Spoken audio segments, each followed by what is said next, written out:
Hey guys, Tomboy601, and it's patch notes time. At one point I thought I wasn't going to be able to make this video because probably as you're watching this I don't have power because Hurricane Ian's hitting me, but don't worry, we got some patch notes. It's a bit of a weird update. I have mixed feelings coming into this update. So let's just kind of dive on in. First thing, a light in the dark is the return of the Halloween event. It will be that kind of PvE Rasputin event once again. You'll be able to pick up select store bundles to get ancient shards. You can use the ancient shards to buy new ship skins. It looks like Iowa's going to be included in that. New guises for the commander, so no new Halloween commanders, which is kind of unfortunate. I felt like that was kind of a tradition that we got these cool Halloween commanders, and now we're not getting them because I guess guises are the way to go. And then the big prize for the Halloween event, if you complete all of the missions or whatever they ask us to do, they haven't really detailed how they're going to run it this time, is you can earn the Tier 5 Premium Cruiser Perth, which I'm super excited about because, well, it's a Leander class ship that has crawling smoke and HE, and, you know, Leander is one of my favorite ships. It's my most played ship, and to get, you know, one with a twist, I am super excited for that. Next up, let's go and talk about the campaign ship, the Kronstadt. Kronstadt. Soviet heavy cruiser, tier 8. You know, big torpedo reduction, heavy shells, probably good accuracy, big old radar. It's going to be a Soviet heavy cruiser, so you know, get hyped. I'll go ahead and throw up what the rewards are if you decide to purchase or not purchase the Admiralty backing. The most important thing I want you to look at here is that seagull flag, because it looks derpy and I love it. Anyways, so if you don't buy the Admiralty backing, what you can expect: 50 common boosters, 8 victory camouflages, 8 too hot to handle camouflages, 8 type 3 Halloween camouflages, 350,000 research points, which we will get to, 145,000 commander XP, 450,000 credits, 7,500 global XP, 14 promotion orders, 1 insignia, 1 commendation, 8 days of premium account time, 3 fall big crates, 1 Russian commander crate, 1 patch background symbol, 1 patch symbol, and then if you do buy that Admiralty backing, in addition, you will get 50 rare boosters, 22 victory camouflages, 22 too hot to handle camouflages,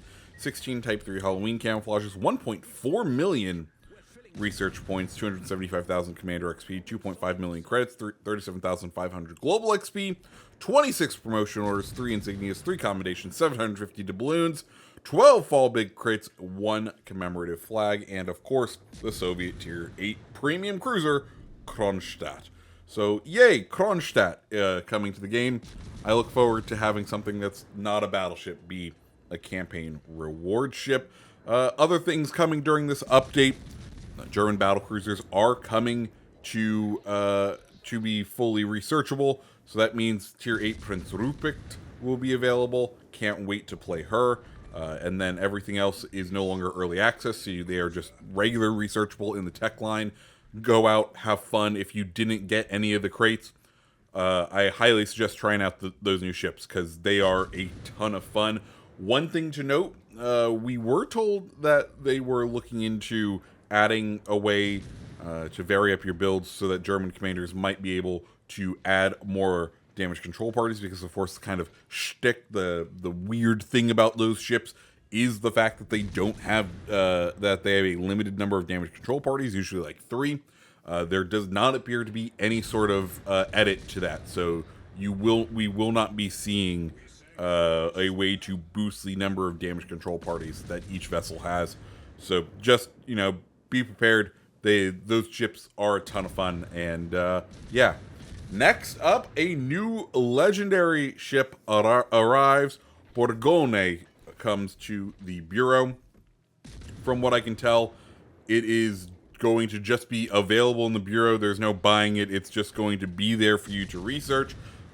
One thing that they've added to the Bureau is this idea of research points, basically being able, as a campaign reward, to take a saved amount of points and put it into a bureau project research. I'm going to hold my judgment, but initially I'm not a big fan of this, especially because last update they added sections that you couldn't progress on at least Midway and Haikiryu. They added sections on there that you couldn't progress unless you had the tier 5 of the line and a tier 7 carrier, i.e. you've gotten most of the way through the line of that exact line and gotten to a tier 7 of that line. If I can now use these banked points to bypass that check, I'm not too happy, because, like, guys, you added this so that it was a skill check to make sure that someone will kind of know what they're doing in legendary tier, and then, one week or one update later, you're selling us the solution, which is buy the campaign. I'm not a fan of that. I really did enjoy the fact that it was gating it in some meaningful way, but I guess that's just me, unfortunately. So there's that. Moving on to the next thing, the new premium ships of the update. First thing is first, we called it correctly, Ark Royal coming, tier 5, biggest squadrons at the tier, 9 planes each, and oh boy, there will be a special Halloween skin for her if you are willing to I guess buy it, or we'll see what it looks like. But Ark Royal is the first of the new premiums. The next new premium, Bayard, basically 4 Logosonier turrets on a tier 7. That's very fast. It kind of reminds me of Colbert. So get hyped.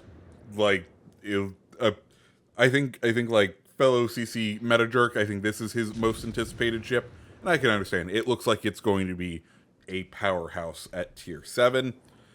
Then, of course, we have Perth. We've kind of already gone over it, but there's also one other thing to know about it. Not only is it in Leander class, but they are also adding a unique commander, kind of tailor-made for it. We'll go over that commander in a second. And then finally, the other kind of, I think, oh yeah, if you beat the Halloween event on the hardest difficulty, you'll get the tier 3 Japanese battleship Kawachi for free. She has 6 turrets that have 2 12-inch guns, so 12 305 guns. It could be fun. We'll see. We'll see. The layout on it looks wonky, so I'm here for it. Next up, we do have that new Commonwealth commander, Harold B. Farncombe. Couple of things. His base trait is going to decrease both detectability range and time of your ship when firing in smoke, up to 10% each. Cool. Pair this with Belfast. I think it could get very spicy. Next, he has a unique skill called Shell from the Ghost, which increases both main battery range and shell grouping when firing in smoke. So Perth, meant to fire in smoke. This commander, meant to buff those things. Next up, let's talk balance changes. And this is a section I'm just going to summarize one of the main sections, because there are so many changes, but they're all to one class, and that is aircraft carriers. By and large, we are seeing them kind of rejigger their stats. Basically, they are decreasing, or they are increasing, usually, their detectability range by a little bit, and giving the individual planes a bit more health. That is broad strokes what they are doing. So increasing detectability range so that it is easier to see them, but giving them a little bit more health per squadron, not making the actual carrier itself have more health, but the individual planes.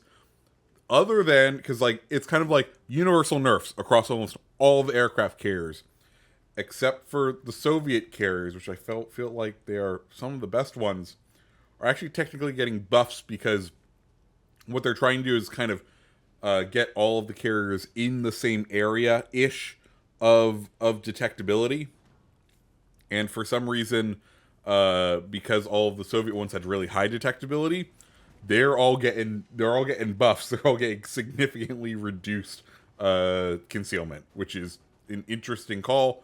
But hey, that's just how it is with the aircraft carriers, I guess.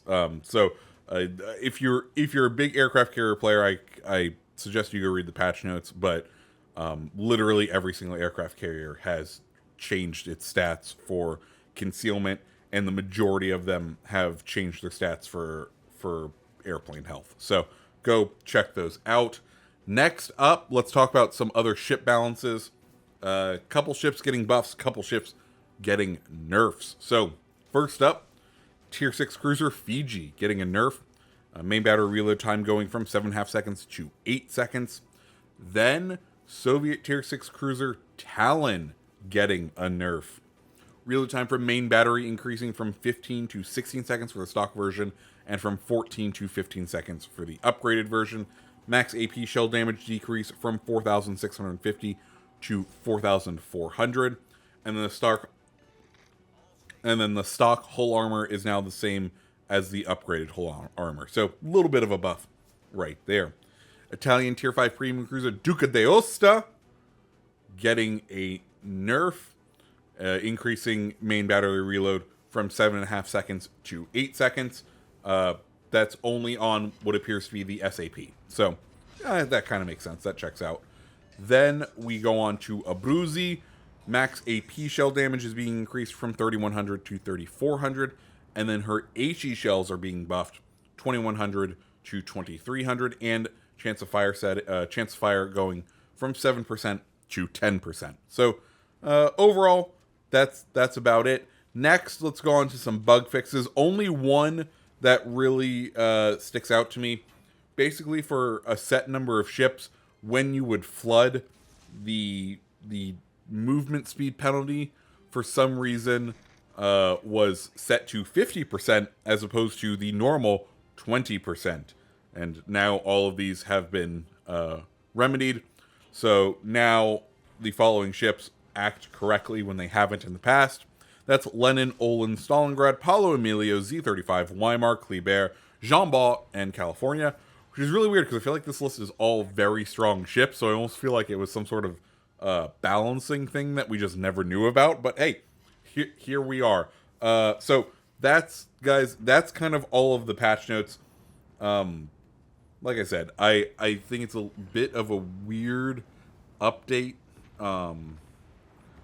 Like, I'm excited because for free to play players, you get the German battle cruisers, and really that's the highlight right there.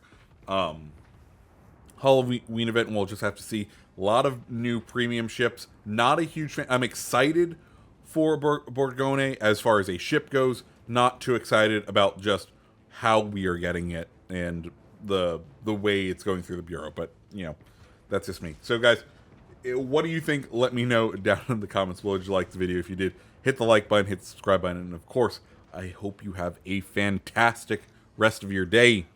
See ya.